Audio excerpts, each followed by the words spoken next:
구독자 여러분 안녕하십니까? 저는 곽동수입니다. 여러분들 아마 기억하실 텐데요. 금요일 저녁 8시에 방송되는 오아시스 첫 회를 제가 진행을 했습니다. 그 이후에 대박이 났습니다. 오늘도 본의 아니게 제가 또 다른 첫 회, 이러다 첫 회 전문 MC로 투입되지 않을까 싶은 생각이 드는데요. 오늘은 이런 말씀 드리고 싶습니다. 여러분들 정경유착 하게 되면 어떤 말이 생각되십니까? 정치와 경제가 한통속이 돼서 지들 입맛대로 경제 빨아먹고 권력도 가져가는 거 생각하실 텐데, 이 정경유착이라는 단어가 딱 붙어야 될 때는 딴 데입니다. 정치가 민생 경제를 살리는 데 들어가야 되고, 그리고 노동을 존중하고 무엇보다 서민 경제 이슈에 딱 붙어야 된다 그래서 새로운 프로그램이 오늘부터 론칭됩니다. 민생 정경유착.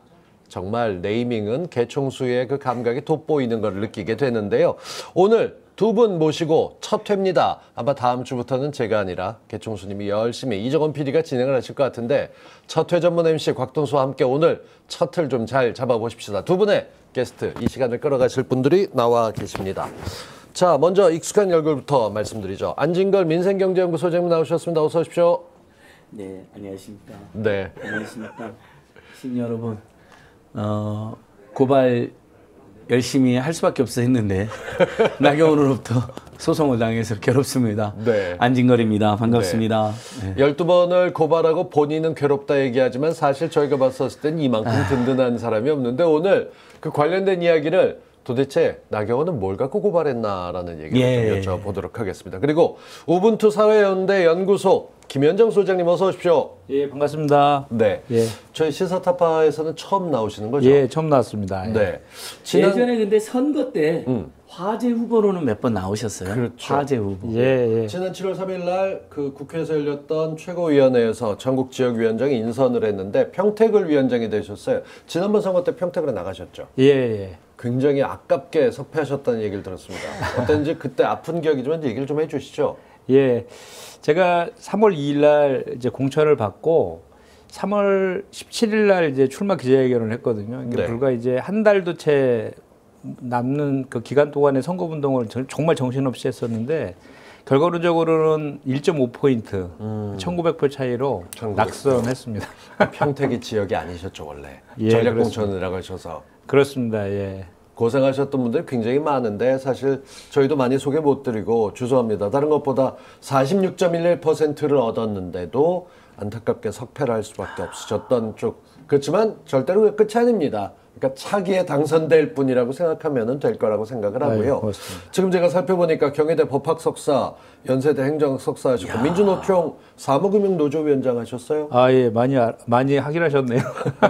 그리고 대통령 직속 국가균형발전위원회 국민소통 특별위원도 하셨고, 지금은 우분투 사회연대 연구소장. 저는 우분투라는 단어에 대해 좀 익숙하고, 제가 IT 베이스다 보니까 그렇긴 한데, 예. 실제로 우분투 이 연구소에 대해서 사회연대 연구소 소개를 좀 해주시죠. 예. 사실은 그 IT와 관련된 우분투, 그 운영 체계에 관련된 건 아니고요. 네. 우분투는 아프리카 코사적 방언이에요. 그래서 내가 있어 내가 있다라는 상생과 연대, 네. 공존을 의미하는 이제 그런 뜻을 가진 아프리카 코사적 언어인데, 넬슨 만델라 대통령 아시죠? 네. 만델라 대통령의 정치적 슬로건이기도 합니다. 우리가 왜 이렇게 멀리 가려면 함께 가고 빨리 가려면 혼자 가라. 그게 아프리카 코사족 방언이거든요. 네. 그거랑 더불어서 우분투라는 단어가 아주 유명한 코사족 언어입니다. 그래서 그게 한국에 들어와서 지금 사회연대연구소 특별히 우분투를 따서 했었던 게 이유가 있을 것 같은데요. 제가 조금 전에 말씀드린 것처럼 우분투라는 단어가 그 방언의 의미가 상상과 연대 공존을 의미하는 거잖아요. 그리고 이제 전태일 열사의 정신과도 맞닿아 있고, 그래서 더불어 사는 행복한 사회를 만드는 그런 것들이 이제 불평등 양극화가 심화된 대한민국 사회에서 가장 필요한 것이 아니냐라는 그런 문제의식 속에서 제가 이제 사무금노조 위원장 시절에 그 노사가 같이 재원을 출원해서 사무금융 우분투 재단을 출원했어요. 그래서 네. 거기에 제가 이제 우분투라는 단어를 쓰기 시작했고, 그게 기화가 돼서 사회연대 운동을 이제 대대적으로 좀 사회 운동으로 좀 펼쳐나가자라고 해서 우분투 프로젝트 이렇게 명명을 했었고,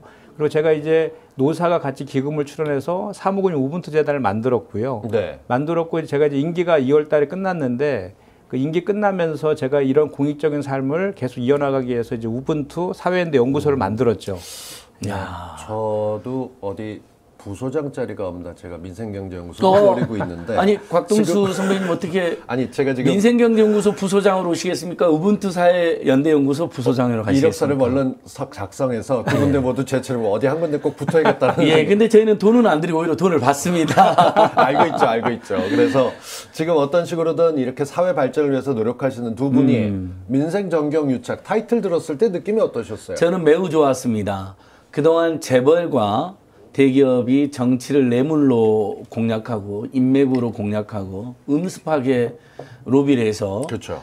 우리 노동자, 서민, 일반 시민, 중산층들이 아니라 재벌, 대기업, 투기꾼들이 나라를 만들어버린 거잖아요. 맞아요. 지금 그걸 시정하는 과정이 얼마나 힘들다는 우리가 느끼고 있는데 원래 좀 시정이 되다가 박근혜, 이명박 다시 9년 동안 엄청나게 후퇴했거든요. 그때 박근혜, 이명박 맨날 하는 짓이 재벌 대기업들에게 특혜주고 그들에게 더 많은 탐욕을 보장해주는 짓을 했습니다. 뇌물도 엄청나게 받았다는 것이 박근혜 최순실 국정농단에서 확인됐고요. 그런 정경유착은 이제는 영원히 없어져야 됩니다. 그럼 정치와 경제는 어떻게 유착돼야 되느냐? 서민 경제를 살리는데 민생 경제를 살리는 데만 유착돼야 되고요. 아하. 노동이 존중되고 인간이 정말 민주 공동체 안에서 경제적인 고통을 받지 않는데 유착이 돼야 된다. 네. 그래서 이종원 총수님이랑 여러 번 이 방송 준비하면서 토의 끝에 진짜 정경유착 또는 민생 정경유착으로 하자 했는데 네. 민생 정경유착으로 오게 됐고요. 민생정경유착 예. 느낌이 참 좋아요. 네, 너무 좋고 방금 김현정 소장님이 오늘 이제 저랑 이렇게 파트너로 나오셨는데 그런 자격이 충분한 게 사무금융노조라고 우리나라의 어떤 제1금융권 중에 일부하고 제2금융권, 제4금융권, 우리 심리 여러분께 잘 아는 카드사, 증권사, 보험사 전부 다 이 사무금융노조 산하의 노조들인데 넥타이 부대죠. 이분들께서 그렇죠. 87년 6월 항쟁 때는 넥타이 부대였고요. 이분들이 최근에도 어떤 일을 했냐면요. 정규직 급여를 동결안이 있다 하더라도 비정규직들을 정규직해야 된다. 맞아요. 그러니까 우리가 임금 인상분 안 받을 테니까 그 돈을 혹시 비정규직 정규직 전환하는데 필요하면 써라라고 하는 엄청난 연대를 발휘했고 그다음에 아까 말한 것처럼 우분투 재단을 만들어 가지고 네. 오토바이 배달 라이더분들 수리비도 못 받고 보험이 그렇죠. 가입이 예. 안 돼 있잖아요. 사대 맞아요. 보험도 안 되고 민간 보험 너무 비싸거든요. 사고 많다고. 그러니까 그분들의 수리비 오토바이 수리비로 50%까지 지원하는 것도 굉장히 큰 화제가 됐었고. 맞습니다. 일단 김현정 예. 소장님은 처음 나오셨으니까 본인 자기소개도 좀 하셔야 될 것 예, 같은데. 그러니까 제가 할 얘기를 다 해버리는 아니 거예요. 제가 네. 밖에서 또 다른 사람 늘 당하는 해줘야죠. 늘 당하고 있지만 또 당하네요 이렇게. 아니 말씀하셔서 그래도 빠진 얘기가 있을 것 같은데 소개 좀 그러니까요. 해주시죠. 신용카드 가맹점 수수료 대폭 인하도 앞장서신 분들이죠. 이분들께서. 회사에는 손해가 있을 수 있는데. 저기 그 이따가 그 우분투 재단하고 연구소 관련된 얘기는 아마 그 저기 나올 것 같아서 제 근황에 대해서 좀 먼저 좀 말씀을 드리는 게 좋을 것 같아요. 제 첫 이제 프로그램 나오는 거니까 저도 저에 대해서 좀 알려야 돼서. 네, 그럼요. 알리셔야죠. 아까 우리 그 곽동수 우리 진행자님께서 말씀하셨지만 제가 이제 그 7월 3일부로 그 낙선한 이후에 그 평택시 을 지역위원회 지역위원장으로 다시 이제 인준을 받았어요. 그리고 이제 8월 29일 날 당 전당대회가 지금 예정되어 있잖아요. 당대표 뽑는 그걸 준비하는 이제 그 전당대회 준비위원회 전준이라고 하죠. 네. 전준위의 당원당규 발전분과위원회 위원으로 지금 좀 활동도 지금 하고 있고요. 그래서 이제 1차적으로는 7월 24일까지 지역위원회 재편을 해야 됩니다. 네. 뭐 지역의 운영위원회라든지 상무위원회라든지 지역대의원이라든지 전국대의원들을 선출하는 그런 절차들이 7월 24일까지 진행이 될 것인데 그와 관련된 이제 준비들을 지금 하고 있고요. 사실 낙선된 이후에 기존에 이렇게 그 언론이나 이렇게 방송을 보면 그 낙선한 분들이 이렇게 일정한 휴지기를 가지면서 심신을 달래면서 이렇게 그렇죠. 뭐 미래를 구상하는 이런 어떤 분은 오래 쉬시기도 하고 이런 거를 예상했는데 오히려 낙선 이후에 단 하루도 지금 쉬지 못하고 오히려 더 바쁜 나날을 지금 뭐 보내고 있어요. 그래서 낙선 이후에 제일 먼저 한 것이 이제 아침 저녁으로 이제 그 지역 유권자들 분들한테 낙선 인사 이렇게 쭉 드리고 또 다음번 선거를 미리 대비하시는 거죠. 개별적으로 또 찾아다니면서 인사드리고 네. 또 지역의 주요한 행사들 같은 데 그렇죠. 찾아가서 예, 인사드리고 또 지역 현안들 저희 평택의 지역 현안들 중에 이제 쌍용 자동차가 그 평택에 있거든요. 그럼요. 거기서 이제 맞습니다. 평택대 문제라든지 또는 이제 그 사회적 경제가 그쪽에 많이 발달되어 있는데 그런 문제들 관련해서 이렇게 그 이야기도 많이 들어보고 저 개인적으로도 예. 평택에 본의 아니게 자주 가게 됐어요. 그러세요? 어떤 우리 예, 각동수 평론가님 어떤 인연이 있으셨어요? 네, 평택하고. 제가 데이트하러 좀 놀러 갔습니다. 데이터. 그러니까 평택이 그렇다 보니까 미군 부대 있는 데서부터 그렇고 번화가나 이런 쪽들 굉장히 많이 다니면서 저도 보고 있어서 그리고 저하고 같이 일하고 있는 동료가 지금 현재 평택에 살고 있습니다. 그래서 그쪽에 같이 다니다 보니까 여러분 언제 가서 평택에 가면 또 한번 뵐 분이 생겼다라는 점에서 기쁘게 생각을 하는데 오늘 저희가 제가 첫 회다 보니까 소개할 수 있는 시간을 좀 많이 드렸는데 저희 구독자분들이 시청자분들이 좀 마음이 급하세요. 일단 안진걸 소장님 말씀처럼 안진걸 소장님도 뭐 여러 가지 진짜 민생 경제를 얘기하고 있지만 사실 요즘은 딱 붙었다 하게 되면은 나경원 주요 검색어에 같이 안진걸 소장님이 빠짐없이 나오십니다. 근데 그 애정 표현을 하다 보니까 12번 고소할 땐 신문에서 요만큼밖에 안 써주다가 이번엔 뭐 말도 안 되는 게 이따만하게 기사가 났어요. 그 얘기 내용부터 좀 해주시죠. 많은 분들이 이제 나경원 씨로부터 제가 민사소송을 당했다니까 걱정하시더라고요. 3천만 100원. 네. 그러니까 이제 그에게 소송을 한 거지. 이제 100원은 왜 붙이냐면요. 3천만 원까지는 소액심판 청구이고 3천만 원 초과해야 이제 정식 재판 청구가 되거든요. 그렇죠. 그래서 3천만 100원을 소송했던데 이건 MBC에도 그렇게 소송을 했고요. 스테이트 팀. 그다음 뉴스타파. 정말 우리나라에서 현재 우리 국민으로부터 가장 인정받는 두 팩트체크에 기반한 탐사보도 매체가 하나는 MBC 스트레이트고 하나는 뉴스타파잖아요. 신뢰성을 갖고 있는 신뢰가 가장 많이 거죠. 받는 시청률도 높고 그분들이 뭐 만든 콘텐츠는 유튜브에 올리면 뭐 기본이 100만 안팎이 나오는 맞습니다. 콘텐츠들이고 웬만하면 200만씩도 나오는 콘텐츠들인데 딱 거기를 이제 소송하고 왜냐하면 그건 총선 앞두고 자신한테 불리한 보도를 막기 위한 겁주기 보복형 입막음 이제 소송을 한 것 같아요. 이제 주요 언론사는요. 그 다음에는 황희두 TV의 황희두 PD하고 저한테 저희들이 문제 제기한 12번 고발한 내용이라든지 방송에서 계속 문제 제기한 내용들 있잖아요. 아들 비리, 딸 비리, 스페셜 올림픽 코리아 관련 비리, 채용 비리, 2013년 스페셜 올림픽을 치르고 남은 돈을 빼돌렸다는 의혹. 그렇게 해서 12번이 고발되어 있는 것이거든요. 그다음에 선거 때 자신의 비리가 하나도 없다라는 허위 사실을 유포한 거. 그렇죠. 비리가 다 확인이 됐는데도. 근데 분명히 아마 다들 지금 우리 시청자들도 나경원 씨가 저희에게 반박하고 고소하겠다는 내용은 뭐였냐면요. 이게 페이스북에도 남아있고 지역구 유권자들을 보냈고 언론 인터뷰도 다 남아있어요. 언론사 기자회견 남아있는. 그 12번 고발을 한 것 중에 아들, 딸이나 스페셜 올림픽 코리아 관련 비리가 다 사실이 아니다. 근데 안진걸 씨나 황희두 씨가 이걸 퍼뜨리고 있다. 가만두지 않겠다. 민형사 소송을 제기하겠다. 심지어 뭐 형사 고소했다. 심지어 이렇게 단등 이런 비슷한 표현도 있었어요. 저희가 형사 고소했다 그러면 사실 관계를 점검할 수 있으니까 다행이다 했는데 안 했죠. 그러니까요. 근데 계속 어디 경찰이나 검찰에서 연락이 안 와서 선거 앞도 뻥친 거 아닌가 싶었는데 이번에 느닷없이 자기가 무고로 처벌받을까 봐 형사 고소는 쏙 빼고 그러니까요. 3천만 원이 넘는 거액의 소송을 했는데 여기서 대반전이 벌어졌어요. 전 당연히 소장을 읽어보고 아들, 딸 비리나 뭐 스페셜 올림픽 코리아 비리에 대해서 뭐 자기가 이렇게 사실이 아니다. 그래서 손해배상 청구함이 날차렸는데 소장이 너무 단초래요. 읽어보니까 그 제가 12번 고발한 내용은 단 하나도 포함되어 있지가 않아요. 정말요. 그것만 싹 빼고 전부 다 뺐어요.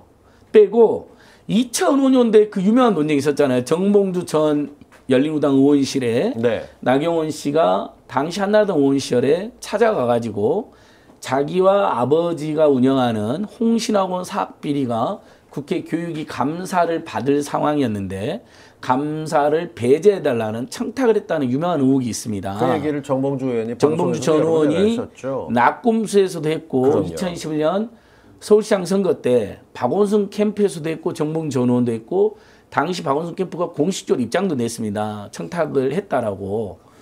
그래서 그런 보도가 엄청나게 많이 있었어요. 그래서 저는 그걸 기반으로 나경원 씨의 비리 중에는 우리가 고발한 12번의 고발뿐만 아니라 성신여대 사학비리를 비호한 후 그다음에 자신이 있었던 홍신학원 자기 아버지의 사학 족벌인 홍신학원에 10년 동안 이사로 등재되어 있었고 그럼요. 그 여동생이 하는 유치원에 특혜를 준 의혹 등을 설명하다가 여러분들께서 2005년 그 사건도 알지 않느냐 하면서 그게 민중의 소리 기고하고 100만 명 가까이 해본 한겨레 TV 출연분의 그 부분이 제가 잠깐 언급이 되어 있어요. 그러니까 99%는 12개 고발 사건을 설명하고 정말 1% 잠깐 언급을 해요. 제가 그런 거 있잖아요. 옛날에 나경원 씨 이런 것도 문제가 된 적이 있었다. 그것만 딱 발췌를 해서 소송을 한 겁니다. 그러니까 쉽게 얘기하게 되면 정봉주 전 의원하고 그리고 나경원 의원 사이에 홍신학원이 뭔가 청탁을 해서 했다는 것에 대한 조사를 받겠냐 안 받느냐다. 검찰이 둘 다 그냥 어떤 식으로든 쌍방에 대해서 불기소 처분을 했는데 맞습니다. 그걸 자의적으로 해석해서 나는 사실이 없는데 안진걸 소장과 몇몇 사람들이 이거를 놀려먹고 있다라고 하면서 명예훼손으로 네. 지금 고소를 한 것이죠. 당시 2011년도에 나경원 씨가 정봉주 전 의원님을 고소를 했어요. 선거 위반으로. 무혐의 처분이 된 사건이고요.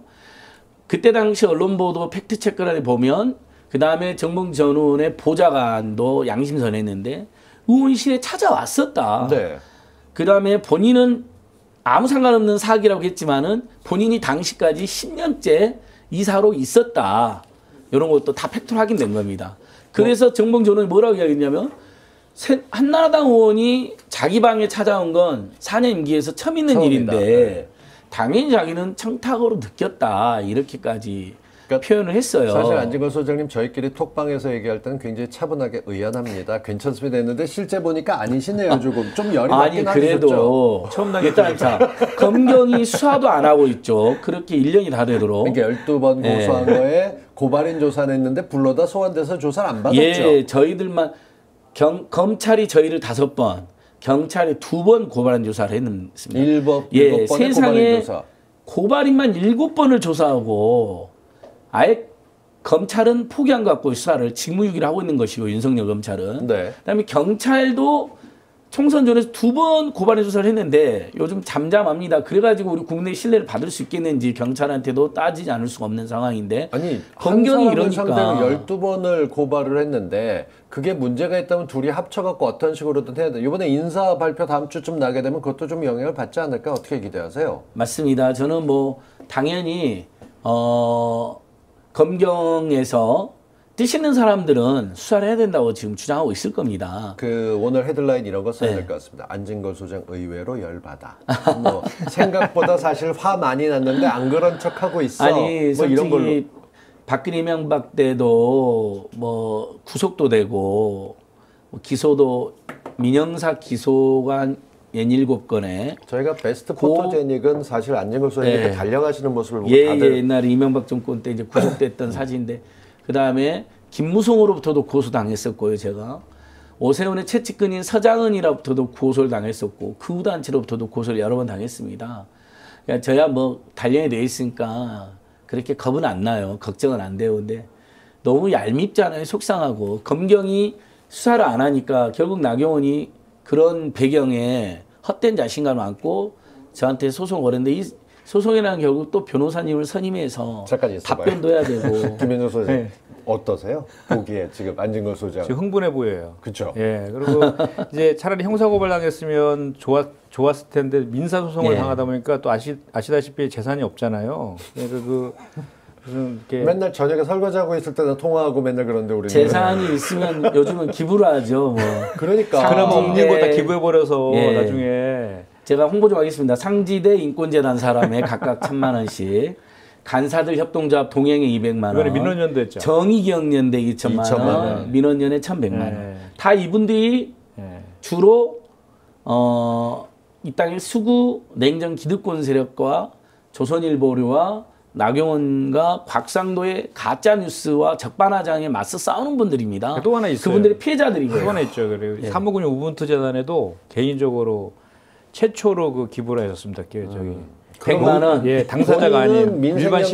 민생경제부서는 기부를 안 받아요. 예, 민생경제우선은 기부를 안 받습니다. 왜냐하면 저희한테 기부할 돈을 시사타파 TV, 또 우분투 사연대 연구소, 또 민원연, 정의연대 같은 데 후원해서 오히려 더 좋은 일을 하게 만들자. 저희는 어떻게든 살 수 있으니까. 네. 이거 진짜 안진걸 경로 도대체 검찰은 왜 조사 안 하나? 근데 나한테 민사 소송까지 들어와 뭐 이렇게 얘기하고 헤드라인을 뽑아도 될까 말까인데 예. 사람들이 이렇게 끌고 나가는 거 지금 사실 우분투도 제대로 하다 보면 이 비슷한 모양새로 가셔야 될 거 아닌가요? 어떻습니까? 조심하셔야 될 것 같은데요. 아니, 저희는 사회연대 운동을 하는 저 연구소이기 때문에 이분도 민생경제 하고 있는데 지금 이렇잖아요.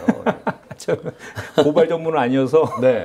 예. 하여튼 우리 안진걸 소장이 보니까 차라리 몸으로 때우는 거는 차라리 고발당해서 몸으로 때우는 건 할 수 있는데 민사소송 들어오니까 상당히 이제 격노하고 있는 것 같네요. 짜증이 좀 나죠. 예. 이제 또 왜냐면 변호사님을 선임해가지고 그 다음에 온갖 의견서도 이제 제출해야 되고 답변돼야 되고 법정에 막 이제 불려다니는 게 너무 짜증이 나는 건데요. 괜찮습니다. 의연하게 대처해서 오히려 이 일을 계기로 또다시 잊혀지고 있던 나경원의 네. 12번의 비리가 다시 공론화됐습니다. 아니 많은 국민들이 이제 연합뉴스에도 보면 댓글이 한 5천 개 달렸는데요.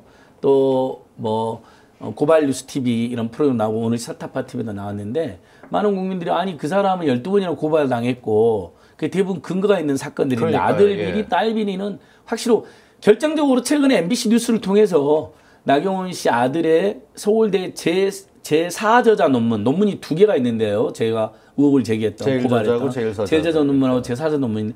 제4저자 논문은 등재를 취소당했습니다. 그러니까요. 그렇게 서울대 진상조사는 결론을 냈습니다. 근데 이것도 MBC하고 시사타파 TV만 보도했고요. 고발 뉴스하고 서울의 소리 황희두 TV 거의 다 보도를 하지 않았습니다. 그러니까 아무 일도 없고 문제가 없는 것처럼 보이게 하고 있는 거죠. 그걸 조선일보한테 단독으로 줘가지고 제1저자 논문 문제없다는 보도만 된 겁니다. 서울대가 나경원 씨 부부한테 봐주기식 조사 결과를 보내준 거로 보이고요. 그러니까 나경원 씨는 얼른 조선일보한테 줘갖고 기사 마사지를 한 겁니다. 마치 제1저자 논문 문제없다는 식으로. 근데 MBC가 금방 취재해보니까 제4저자 논문이 취소됐다는 결론에 달한 거 확인이 됐거든요. 그러면 옛날 검찰식이라면요. 윤석열 검찰이라면 이건 지금 서울대 대학원생이라고 사기를 쳐가지고 맞아요. 논문에 이름을 올리고 그 다음에 표절이라는 의혹이 있는 논문에 그 다음에 결국은 그런 여러 가지 문제점 때문에 등재가 취소가 된 거거든요. 그럼 이건 어떤 문제가 발생하냐면 당시 연구자금을 삼성이 냈습니다. 삼성은 국내 연구기관에 상주하는 사람을 연구 자격으로 줬거든요. 논문 저자 자격으로. 그러니까 삼성도 속였고 그 다음에 뉴햄프셔 국제경시대회를 냈거든요. 이 논문을. 이것도 속였죠. IEEE라고 하는 국제 최대 IEEE라고 하는 최대 학술 기구에도 냈습니다. 이 세 군데를 속여서 업무 방해를 했고 국제 망신을 시키고 그다음에 예일대까지 제출한 것으로 보여지거든요. 스트레이트를 보신 분들은 다 아실 텐데 거기서 분명하게 이건 뭔가 잘못됐다 조사해야겠다 했는데 제4저자로 되어 있는 건 취소가 됐고 예. 거기에 대해서 보도가 나가지 않고 뭐 저희는 다른 것보다 12번을 정경유착이 아니라 검언유착보다 더 심각하게 정치와 검찰이 붙어서 조사를 하지 않고 있는 쪽인데 법원이라도 좀 서둘러야 될 텐데 이게 참 답답하게 돼가고 최근에 있죠. 검언유착, 검언비리만 문제가 되는 게 아니고요. 검찰과 자유한국당 세력의 유착, 검자유착. 최근에 미통당이죠. 검통유착이 심각합니다. 정경 검언유착으로 딱 돼 있는데 이게 민생하고 주광덕이 점점 그랬죠. 멀어지죠. 박상도 그랬죠. 나경원이 그랬죠. 검찰의 정보들을 다 이 사람들이 가지고 있잖아요. 저희끼리 전문용어로 빨대라고. 빨대가 있었죠. 그 다음에 비호해주죠. 자유한국당이나 미래통합당 관련 고발 사건, 고사건은 수사를 제대로 검찰이 안 합니다. 통합당입니다. 발음 제대로 하세요. 통닭당이라고 그러시면 되겠습니다. 예. 미통당. 저는 이제 미래통닭당. 괜찮습니다. 그렇게 하셔도 되는데 제가 지금 놀려 먹으려고 그랬던 거고. 미래통닭 될 일밖에 없다. 네. 민중들로부터 지근지근 씹혀먹을 것이다. 심판받을 것이다. 미래도 없고 통합도 없는 당을 상대로 싸우고 있는데 심지어 그 당의 전 의원이었던 사람이 이 정도 권력을 갖고 있습니다. 예, 그렇습니다. 근데 뭐 요 정도 나경원 씨 건은 요 정도 하고요. 아무튼 시청자 여러분 계속 관심과 응원과 연대를 해주십시오. 우리 시사타파 TV 애청자 여러분들이 있어서 저희들이 진짜 힘이 많이 납니다. 거짓말 아닙니다. 지금도 실시간 채팅에 많은 응원 보내주시는데 정말 고맙고요. 네. 특히 나경원 씨 제4저자 논문이 취소가 됐다 아들의 그게 MBC 보도 또 시사타파 TV 특별방송에 한번 있었습니다. 제가 그때 우리 곽동 선생님도 출연했던 프로그램 왔었잖아요. 그걸 널리 공유를 해주시고요. 그다음에 이제 지금부터는 우리 우분투 사회연대연구소 김현정 소장님을 또 집중해 주시면 고맙겠습니다. 네, 다른 지금 어떤 현역 것보다- 민주당 지역위원장 중에 가장 매력적인 인물로 꼽히고 이분 별명이 차기 당선자입니다. 네, 차기 당선자분들 저희가 몇몇 능력 있는 분들을 중심으로 관심 있게 보고 있는데 오늘 김현중 소장님이 저희 첫 회인데 지금 안진걸 소장님이 네. 우리끼리 얘기는 말이 많아. 그러다 보니까 이걸 좀 끊어내야 돼서 저도 방송 몇 번 같이 해봤는데 예. 끊지 않으면 계속 예. 하는. 예. 그래서 잘 알고 있는데 오늘 구독자분들이 개총수 없다고 많이 안 봐주시는데 이러면 저 정말 섭섭합니다. 많이들 좀 소문내서 점점 많이들 들어오고 계세요. 그러니까요. 처음에 500여 명 시작해서 지금 1000명 돌파, 2000여 명 돌파, 네, 3000여 명으로 가고 있고요. 됐습니다. 예. 예. 안진걸 소장 뒤에는 깨시민이 있지만 당장 민사소송서부터 해야 될 게 복잡한데 본인은 정작 돌아다니면서 온갖 데 다 후원을 하고 기부를 하고 계신 분입니다. 그러면서도 지금은 우분투 진짜 사회연대연구소 김현정 소장님을 소개하려고 오늘 이 자리도 마련이 된 것 같은데 네, 예. 지금 자연스럽게 얘기를 좀 해보죠. 이렇게 네. 앞서서 민생 경제를 위해서 애쓰고 있는데 사실 정치 때문에 힘들기도 하고 우분투 연구소에서는 어떤 일을 주로 하시고 싶으신 거예요? 사회 연대를 한다. 이게 말은 쉽지만 사실 잘 개념이 좀 추상적으로 들릴 수도 있거든요. 예, 제가 아까 잠깐 이제 서두에 그 얘기를 했었는데 사무국민 우분투 재단을 만든 이제 이유에 대해서 잠깐 얘기했었는데 저희가 사실은 그 87년 유월항쟁 때 그 왜 노학연대라죠. 그러니까 이제 그러니까 학생들과 그 넥타이 보드 그러니까 이제 사무직 그 저기 네. 그 노동자들 간의 그 연대 그걸 통해서 이제 60항쟁 그 호원철폐 독재타도 외치면서 그 직선제를 이끌어냈었잖아요.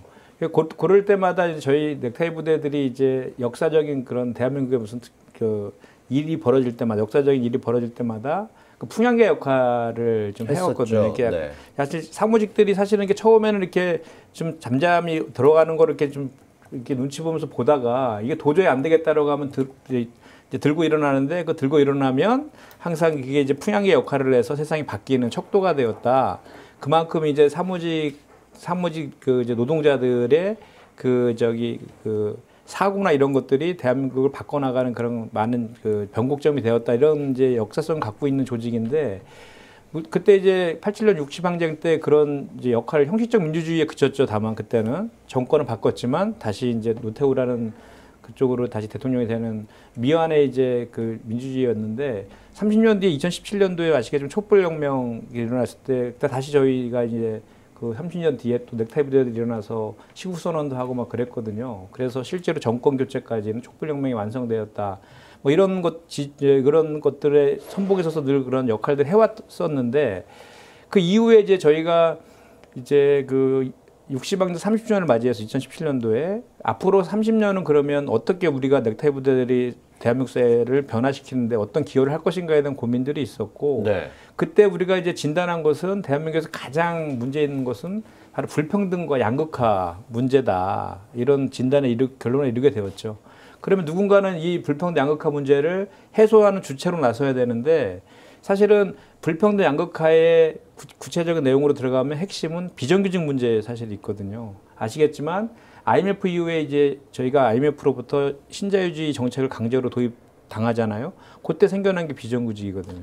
그러니까 지금까지도 우리는 비정규직을 없애자, 얼마 전에 인천국제공항 사태도 비정규직 문제와 연관되어 있는데 비정규직 문제를 없애자라고 계속 그 투쟁을 외치고 구호를 외쳤지만 30년이 지난 지금 오히려 더 양극화만 더 심해졌잖아요. 정규직과 비정규직 간의 격차가 더 심해졌고 또 원하청과의 노동자들, 대기업과 중소기업과 노동자들 간의 격차는 계속 벌어지고 있거든요. 그러니까 예, 지금 예. 문제는 저희가 이 공중파라면 지금까지 말씀하신 내용들이 다 맞습니다. 근데 예. 저희는 좀 급하고 예. 직접 들어가는 게 근사한 얘기보다는 처음이라서 사실은 제가. 네, 다른 것보다 솔직하게 저희가 공중파에 들을 얘기를 할 거면 여기서 할 이유가 없어요. 예, 예. 30년간 그런 일이 있어 왔다. 예, 근데 예. 현재는 양극화가 심하고 네. 이게 비정규직 문제도 있다. 근데 따지고 보면 지금 노동 쪽에 관련돼서 대표를 회의하시는 분들이 안 들어가거나 노사정 타협이 안 되거나 사실은 네. 포스트 코로나 때문에 추경이 통과되긴 했지만 힘들거든요. 네. 어떤 문제를 가장 시급하게 어떤 식으로 풀어가고 싶으신지 알려주시죠. 말씀하신 걸로 보면 앞으로 30년 노동운동하는 기틀을 잡겠다. 비정규직이라는 단어 네, 올리셨는데 예. 구체적으로 하실 얘기를 알려주셔야 그러니까 저희가. 저는 그 이제 우분투 사회연대 연구소가 그 우분투의 말 그대로 우리 대한민국 사회가 그 경제 성장이나 급진적인 성장을 했지만 대한민국 국민들이 행복하다고 느끼지는 않잖아요. 그래서 저는 행복한 대한민국 사회를 만들기 위해 사회연대라는 그러니까 노사민정이 같이 하는 그러니까 우리 사회 구성원들이 다 같이 해서 더불어 행복한 사회를 만드는 그런 운동, 그 사회연대 운동을 좀 확산시키는 그런 역할을 하는 게 우리 연구소의 설립 목적이라고 보시면 됩니다. 연구소 만드신 지 얼마 되셨어요? 그 제가 1월 달에 만들었고요. 올 1월. 예, 만들었고 이제 막 걸음마 떼고 있는 거군요. 예, 그래서 아니 임기 끝나고 이제 만들었으니까요. 그러니까요, 예. 그 만들고 그 출범식을 이제 하려고 하다가 코로나 때문에 이제 이래저래 지연되다가 제가 총선 출마하면서 이제 못했는데 이제 다시 본격적으로 이제 시작하는 것이죠. 알겠습니다. 예. 좀 더 구체적으로 무언가가 나와서 행동하시게 되면 저희가 눈이 번쩍 뜰 것 같은 느낌이 들어요. 근데 그 시사평론가 아마 많은 애청자들께서 이번에 그 코로나19 노사민정 대화, 노사정협의체 네. 그게 지금 진통이 있잖아요. 이거에 대해서 민주노총 사무노조위원장까지 하셨으니까 예. 궁금해하실 것 같아요. 예. 왜 그런 진통이 생겼을까요? 국민들은 어떤 사회적 그런 대화나 타협이 절실하다 느끼고 있는 것 같은데요. 전직이니까 이제는 얘기하시기에 좀 예, 편하시죠. 전직이시니까. 저희끼리밖에 안 들어요. 몇 명 안 보고 이제 한 아니요. 1,800명밖에 안 그래도 되니까. 2,000명이 넘고 네. 3,000명을 하고 있습니다. 노사정 이제 합의에 이르렀는데 민주노총 내부에서 그거를 통과시키는 과정에서 이제 이견들 때문에 결국 민주노총이 이제 거기 그 서명하는데 참석하지 안 와서 이제 불발된 그런 사연이죠. 이제 이제 돌이켜 보면 그 내용들 중에 보면 이제 뭐 해고 금지 조항이 없다. 네. 뭐 그런 것들 그리고 좀 그 내용들이 그 고용 유지를 위해서 노력해야 한다 이런 문구들이 좀 부족하다라는 내부 지적들이 있었던 것 같아요. 근데 다른 건 몰라도 저도 제가 제일 처음에 일했던 베이스가 대한민국에서 최초로 설립된 노사관계대학원의 연구원으로 제가 시작을 했습니다. 네, 88년도에. 예. 그리고 경제 프로그램 5년 하면서 제가 지금 이 방송에 자꾸 끊는 이유가 이렇게 나면 우리 재미없어서 아무도 안 봐요. 오. 사람들이 이 경제 얘기를 안 듣는 이유가 사람들이 경제에 관심 있는 건 딱 하나입니다. 돈 어떻게 하면 벌면 돼. 예. 그 다음에 남의 일자리도 아니고 사실 비정규직이라고 하는 풀어가는 게 없어서 재미없는 거거든요. 그러니까 지금 말씀하셨던 거에서 결국은 이 사람들이 자리를 박차고 나갔어요. 예. 국민들 보기엔 아이 웬만하면 좀 하지 예. 그걸 왜 나갔어? 라는 얘기를 하고 싶은데 전임자 입장에서 보시기에는 충분히 이해가 될 만한 상황이에요. 아니면 저희가 봤을 때는 해고금지 아니 안 되면 정규직 잘리는 것도 있는 건데 뭐 유지하기 위해 노력한다. 형식적인 말 그것 때문에 나갔을까 아니면 뭔가 딴 게 있나 궁금합니다. 제가 봤을 때는 제가 좀 전에 말은 제가 하는 게 더불어서 하는 이제 사회연대를 가치를 추구하는 사람이다 보니까 좀 아쉽죠. 그런 부분에 있어서. 네. 그러니까 사실은 이 문재인 정부가 그 가장 상대적으로 친노동 정권인 거는 다 인정하거든요. 우리 그 기존의 그 이명박근혜 정권 9년을 거치면서 그때는 노동조합을 무력화시키고 와해시키지 않으면 무능력한 경영진이라고 생각할 정도로 맞아요. 노조 탄압에 대해서 정부가 방조 또는 교사까지 했거든요. 근데 그때에 비하면 많이 낮았는데 예. 이게 이상하게 진보 정권이 되게 되면 예. 뭐 예전 일을 떠올리는 건 좀 그렇습니다만 이유가 충분하긴 한데 그 민주정부가 들었으면 좀 만만하게 봐요 노조가. 그래서 노무현 대통령이 있을 때 화물연대 파업할 때 사실은 속상해 했었거든요. 왜 꼭 그렇게 하냐. 예. 그리고 지금 문재인 정부 들었을 때도 노사형 타협은 웬만하면 하지 이쪽에서 해줄 텐데 라고 예. 하니까 그런 쪽에 대해서 노조 쪽에 충분한 이해가 있음을 저는 압니다. 제가 대한민국에 노조가 전부 다 플로터로 지금 인쇄돼서 대자보 찍잖아요. 그거 제가 언론 노련에 이 프린터 쪼가리 하지 말고 차트병 들여다 쓰지 말고 이걸로 뽑아요. 그러고 다리 놔줬던 사람이라서 너무 잘 알아요, 노동자. 근데 이번 쪽 같은 경우는 조금 받아들여도 될 여지가 있지 않았나. 이 언론 보도는 믿을 수가 없으니까 노조 쪽에서는 분명히 이거 동참하자라는 얘기도 좀 있었을 것 같은데. 예, 있죠. 예.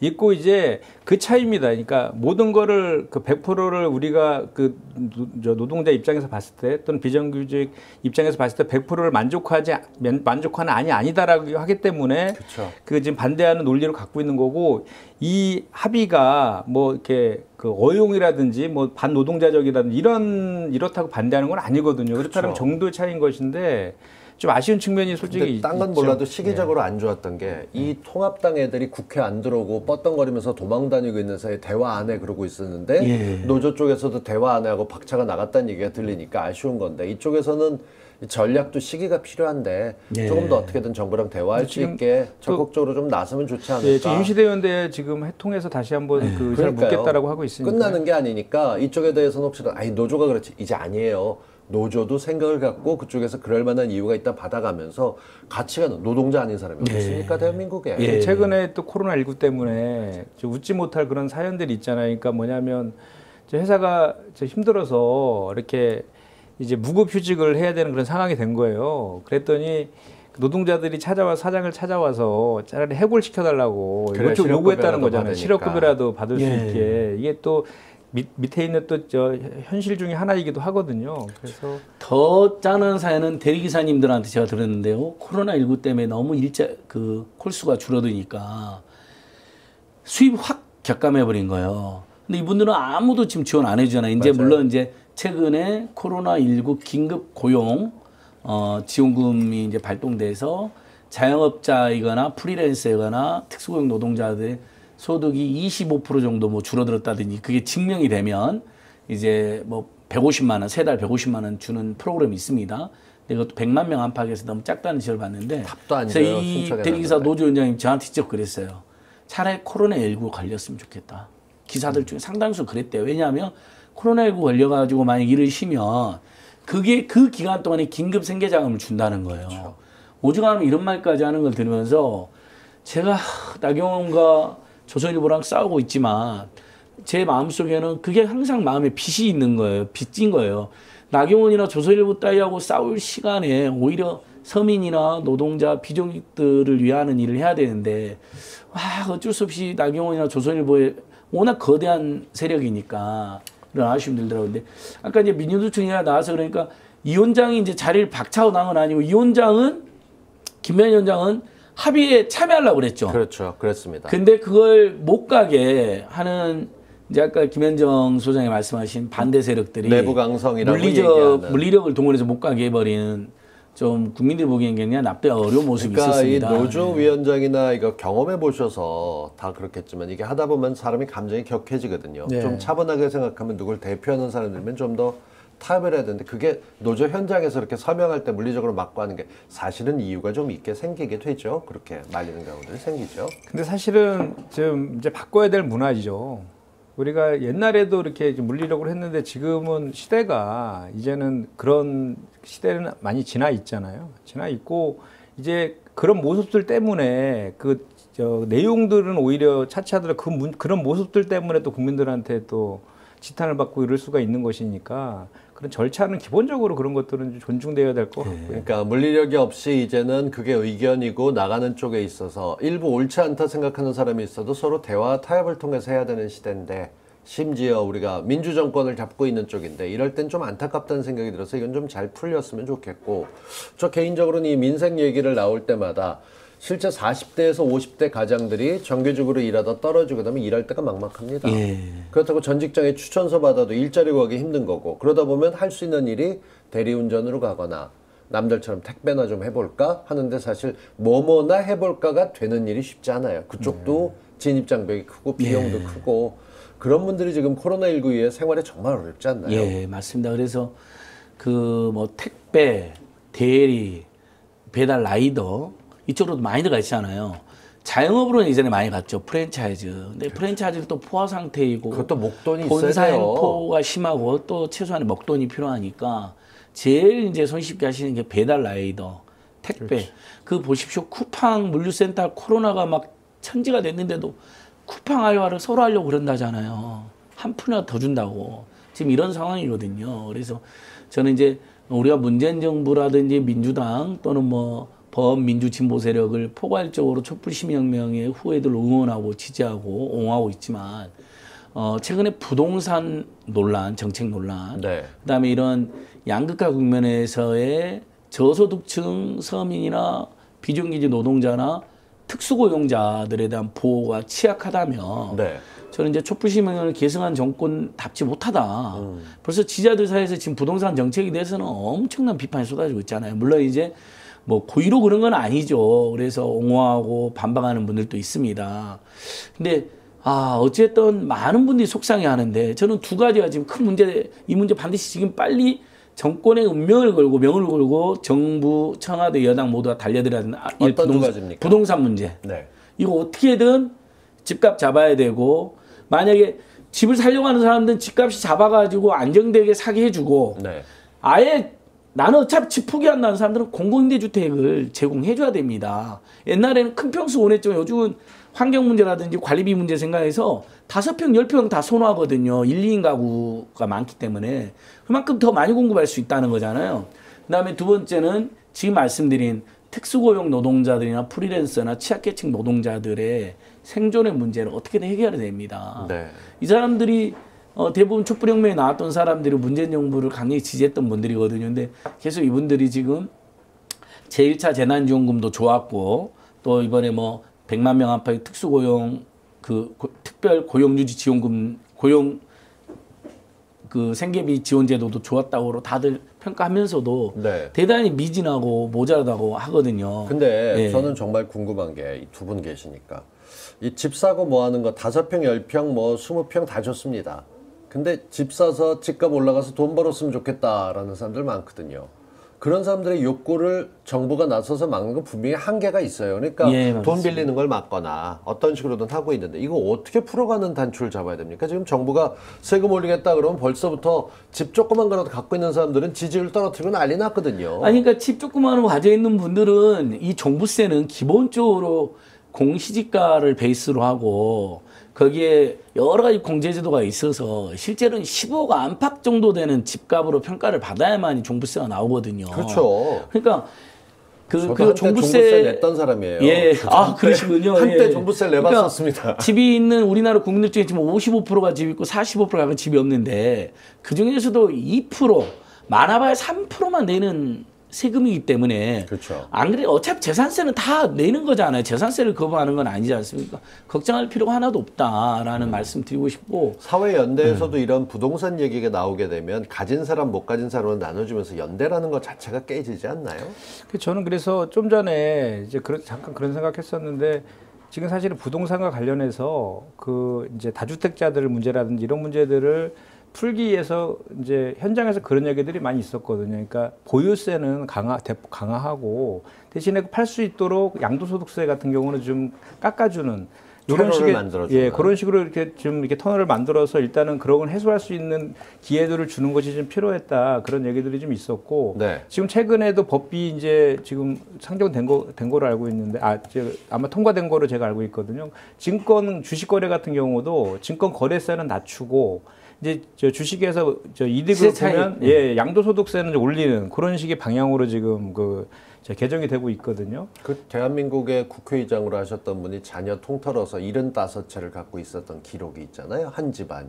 아 어느 집안이었나요? 네, 아주 워낙 유명하고 예. 국회의원도 여러 번 하셨던 분이라서 지금 뭐 얘기는 안 하겠습니다. 총수 없으니 실명제 안 해도 되고요.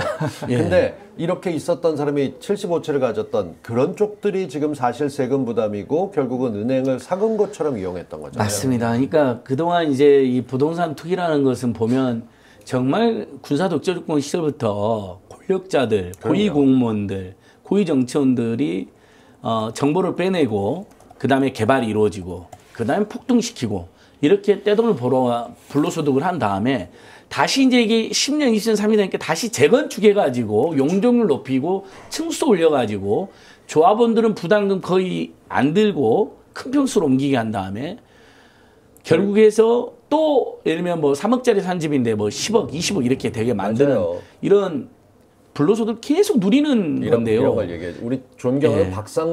곽상도 저희 집안이라서 저는 끊임없이 예, 이 사람 지금 뭐 10억 부끄러워하고 올랐나요? 있는데 그 갖고 있는 아파트가 10억 가까이 넘었다는 것만 화제가 되는데 아까 87년 얘기하셨지만 사실 93년도에 그 박준규 의장이라고 뭐 제가 감출 것도 아니고 예. 박준규 의장이 75채를 갖고 계셨던 게 그때 화제가 됐었습니다. 그러니까 대한민국의 상류층이라고 하는 사람이 이렇게 대놓고 부동산 투기라던 때가 있었는데 지금은 곽상도가 한 채 갖고 있는 걸로 돈 벌었다. 이 양반이 가만히 있으면 될 걸 엉뚱하게 대통령 자제분 언급하면서 얘기를 했기 때문에 화제가 된 건데 이 정도까지는 민주화가 돼서 이런 거는 안 된다라는 얘기가 김남국 의원이 아주 훌륭하게 욕먹을 각오하고 내놓긴 했던데 아니 너무 우리 김남국 의원이 너무 반박 잘했더라고요. 그러니까 그러니까요. 구로 지역에 집을 팔아가지고 뭐 조금의 뭐 시세 차익이 있었나 보던데 뭐 어느 정도인지 잘 모르겠지만요. 사실 거기는 투기 지역도 아니잖아요. 그럼요. 오히려 서민 아파트나 서민 주택을 뭐 본인이 원하지도 않았는데 집값이 올라가지고 일부 뭐 소득이 있을 수도 있다고 보는데 어쨌든 그걸 지적하는 자가 사실은 송파에 대구에 지역구를 둔 자가 그분은 대통령 자제분은 서울 사람이잖아요. 그 네. 부근에 직장을 다녔고요. 근데 이 양반은 대구에서 지금 활동하시는 분이잖아요. 대구가 고향이고 대구에 지역구를 뒀는데 왜 서울에 집이 필요한지도 아니, 모르겠고. 그것도 여의도 근처에 국회 가기 위해서 머물 수 있는 조그만 오피스텔 하나 얻어놓은 것도 아니고. 맞습니다. 저희 장용진 기자, 아주경제 장용진 기자 같은 경우는 사실 자기가 경기도 지역에 살고 있기 때문에 주중에는 서울에서 따로 숙소를 마련하고 있어요. 그러니까 기자들도 그 정도는 하는데 이건 국회의원이 뭐 송파에 이렇게 큰 집이 왜 필요한 거예요? 맞습니다. 평수도 엄청 크던데요, 보니까요. 그러니까 그건 명백하게 투기 목적이라고 저희는 의혹을 제기할 수밖에 없는데요. 자, 이런 식으로 이제 야당에서 이제 그런 한 사람이 훨씬 많았죠, 옛날에. 다주택자도 많았고, 비율도 지금 민주당 국회의원들이 더 많이 당선됐으니까 다주택자가 많은 거로 나옵니다. 2주택 이상자. 근데 비율로는 미래통합당이 압도적으로 많거든요. 근데 우리가 좀 배워야 돼요. 예. 이렇게 안진걸 소장님처럼 기부하고 다닐 게 아니라 지난번 국회 때보다 21대 들어서서 현금만 20억을 갖고 계신 곽상도 의원님 같이 재산 증식을 잘하신 분들을 우리가 본받아야 될 텐데. 그러니까 본받지 못하면 검찰하고 민정수석 해가지고는 돈을 벌 수가 없거든요. 아니, 어디에 이렇게 많이 퇴임했었을 벌었어요? 때 1억 얼마밖에 현금이 없었는데 전 딴 건 모르겠어요. 예. 부동산은 다 빼고. 재산이 갑자기 뭐 한 십몇 년 사이 20억이 늘어났으면 예. 이 통합당에 있는 양반들 무슨 돈 버는 기계를 갖고 계시나 정말 대단하다 싶은 생각이 듭니다. 이런 게 사회 통합에는 전혀 도움이 안 된다는 걸 본인들은 알아야 될 텐데 그래서 집권을 못하는 건데 엉뚱한 소리들을 하고 있는 거죠 지금. 그래서 저도 이제 마지막으로 쓴소리만 하나 하면요. 저는 뭐 미래통합당 해체를 제 평생의 사명으로 삼고 있는 사람입니다. 조선일보 폐간하고. 앞으로 그렇게 싸울 겁니다. 둘 다 오래 싸우셔야 될 것 같은데요. 곽상도도 지금 고발 준비하고 있습니다. 마지막으로 그래. 한번 진짜 마지막 고발해 드리길 바라면서 오늘 뭐 한국일보에 제 인터뷰도 나왔더라고. 고발하면 정말 너무 힘들다는 제 인터뷰도 나왔는데 제가 마지막 고발을 준비하고 있는 게 곽상도입니다. 더 이상 고발하지 않게 해주십시오. 조선일보하고 나경원하고 곽상도까지만 추가 고발하고 이제 나머지 고발 안 하려고 맘먹고 있습니다. 너무 힘이 들어서 그래요, 여러분.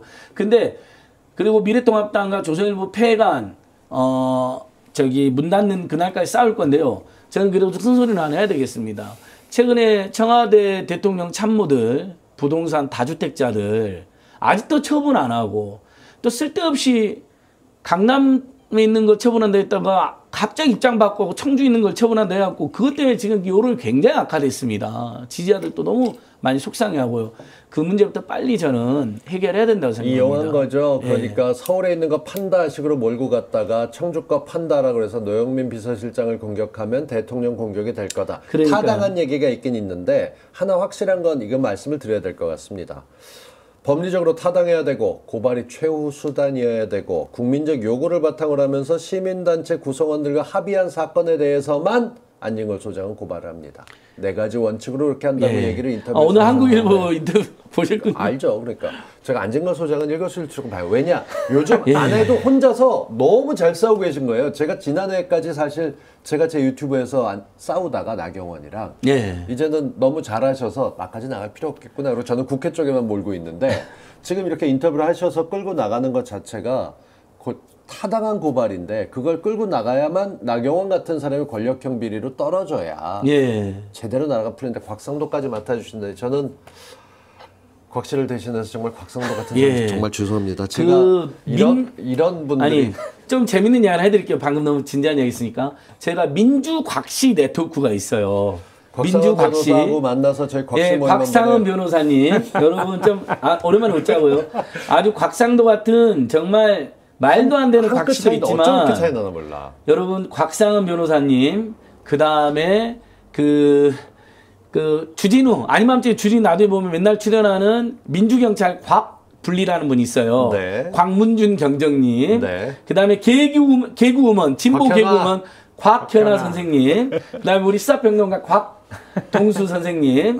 그 다음에 또 법률구조공단 노조위원장이 곽은석이라는 분이에요. 이분들이 지금 한번 해야겠습니다. 그다음에 청와대 서울시장 보좌관으로 있다가 청와대 행정관으로 가신 곽현 행정관이라는 분도 있어요. 이분들이 지금 전국 민주곽시 네트워크를 꾸리고 있는데요. 저랑 함께 제가 안 신데도 불구하고 재밌죠, 여러분. 민주곽시 모임.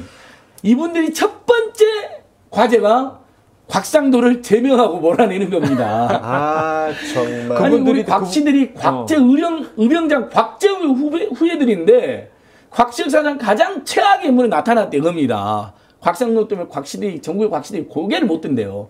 혹시 우리 시청자 여러분들 중에도 곽씨 선생님들 계시다면 죄송합니다만 민주 곽씨 모임에 힘을 몰아주시고 호복이님 댓글 보면서 제가 한 말씀 드려야 될 것 같습니다. 그 워낙 좋았거나 경제가 좋을 때 성장할 때는 그 사람이 잘한 것 같지만 이명박이 잘해서 부동산이 안정된 거 아닙니다. 근데 그렇게 오해하시는 분들이 많아서. 그러니까요. 아니 그건 제가 이명박 때 엄청 싸웠는데요. 그러니까 이게 빚내서 집 사라고 하고 그렇게 해서 부동산 가격이 예. 안정됐다기보다 몰고 갔던 것에서 속고 계신 분들이 계신 것 같은데 일단 다른 것 말고 이 말씀 드리겠습니다. 오늘 저희가 할 얘기가 되게 많았는데 지금 사실은 김현정 소장님 나오시고 나서 이 안배를 해야 돼요, 아이템을. 예. 그렇게 해서 지금 저희가 끝날 때 10분 정도 남았기 때문에 이 말씀을 좀 드려야겠습니다. 오늘 그 사실 제가 여쭤보고 싶었던 건 전 쌍용차, 그러니까 이명박 때 엄청난 폭도들 제압하듯이 그렇게 거의 100벌단을 연상시키는 사람들이 쌍용차 노조 평택 진압 현장에 뛰어다니는 걸 전 아직도 생생하게 기억합니다. 예. 근데 바로 그 평택입니다. 예. 쌍용차 여전히 문제가 좀 많이 남아있죠. 예. 어떻습니까? 그 말씀하신 것처럼 2009년도죠 그때 쌍용자동차가 이제 대주주가 되게 자주 바뀌었어요. 제일 처음에는 이제 동화자동차에서 그랬죠. 쌍용차로 갔다가 대우그룹으로도 한번 갔다가 2005년도에 이제 그 상하이 자동차로 갔는데 상하이 자동차가 이제 기술만 유출하고 법정 관리를 이렇게 하는 거 먹튀했죠. 그래서 2009년도에 법정 관리 들어가면서 말씀하신 이제 옥새 파업이 들어가서 지금까지 3,000명이 넘는 노동자들이 구조조정됐고 30명이 되는 다다른 그 노동자들이 자살하는 그런 그 아주 대단히 그 트라우마 후유증이 여전히 지금도 있는 그런 사업장이기도 하죠.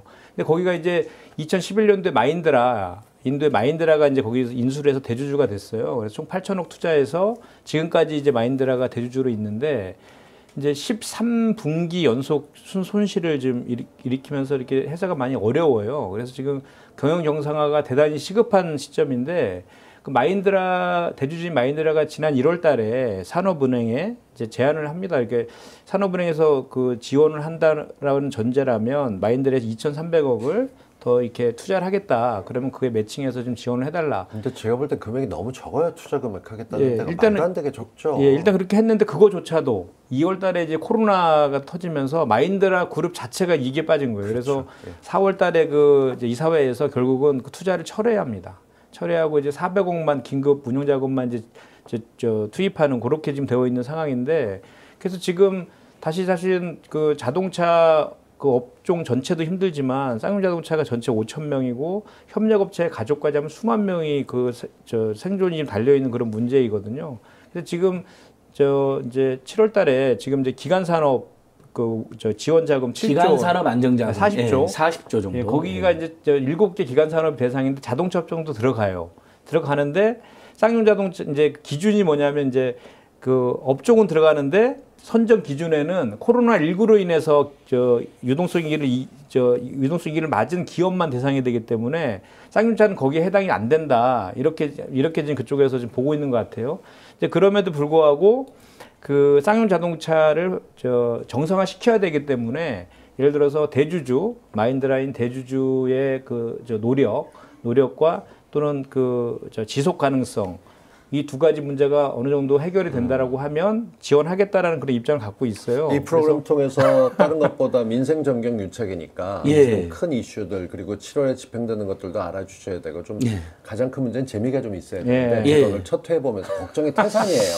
아니 내가 결정수가 있으면 좀 진행을 잘하시게 날 것 같은데. 아니 너무 오늘 진행 잘하셨어요. 네, 너무 아무래도 김현정 소장님이 평소에는 엄청 재밌고 웃기시거든요. 근데 얼마 전에 낙선하신 충격도 크고 그거 커요. 그다음에 이제 스타트아파 TV에 이렇게 정식으로 고정 출연하신다니까 긴장을 많이 하신 것 같아요. 네. 좀 부드럽게 풀어주시죠. 아까 제가 민주곽시 모임 얼마나 제가 얼마 재밌었어요. 전에 MBN 나갔을 때는 잘했다고 하던데 그럼요. 여기랑은 MBN에서 완전히 틀리군요. 딱 그 원하시는 쪽들은 그 양반들 그렇지라고 하는데 저희는 놓고 앉아서 그럼 보다 구체적으로 살아나야 되는 게 평택에서 저희 보고 계신 분들 계실 테고 어떤 식으로든 지금 여러 가지 형태로 들어서서 정말 난리가 나고 있는 쪽인데 지금 저희가 굉장히 심각한 문제들이 많습니다. 현실을 왜곡하는 언론도 많지만 거기에 교육받아서 잘못하는 분들도 많거든요. 이게 사회통합에 반박이 되는 건데 뭐 다른 어떤 것보다 지금 헛소리 하시는 분들도 창에 좀 많습니다. 이게 참 한심해서 저희가 뭐라고 일일이 할 수는 없는데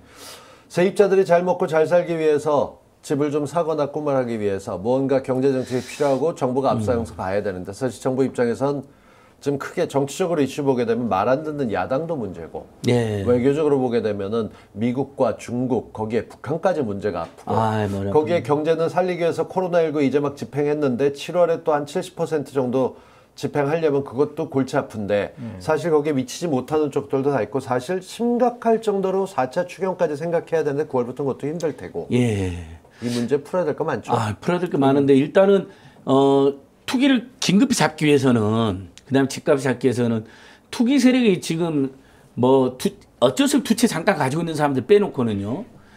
두 채 초과해서 세 채, 네 채, 다채 갖고 있는 게 지금 세금 부담이 너무 느껴지고 국민들로부터 압력을 받아가지고 내놔야 되거든요. 네. 공직자부터 시작해서 지금 서울시의원 중에도 뭐 20채, 30채 가지고 있는 사람이 두 사람 있는 걸로 파기됐어요. 심하죠. 이것은 여야를 떠나서 우리 모두가 사회적 상식을 호소 다시 한번 드리면서 근데 이 종부세 법안을 강력하게 반대하는 자들이 미래통합당이 다 모여 있습니다. 미래통합당에 모여 있고 첫 번째 법안을 다 이걸로 냈어요. 뭐 처음에는 민생 살리기, 서민 살리기 법안 내겠다 했는데 알고 봤더니 전부 다 종부세 완화하거나 사실상 없애는 법을 내놓고 있는 거예요. 그래서 미래통합당을 다시 한번 강력히 규탄하고 제압을 해야 됩니다. 우리 국민들이. 그 다음에 이제 공직자들 중심으로 일가구 1주택을 의무화해버렸으면 좋겠어요. 저는요.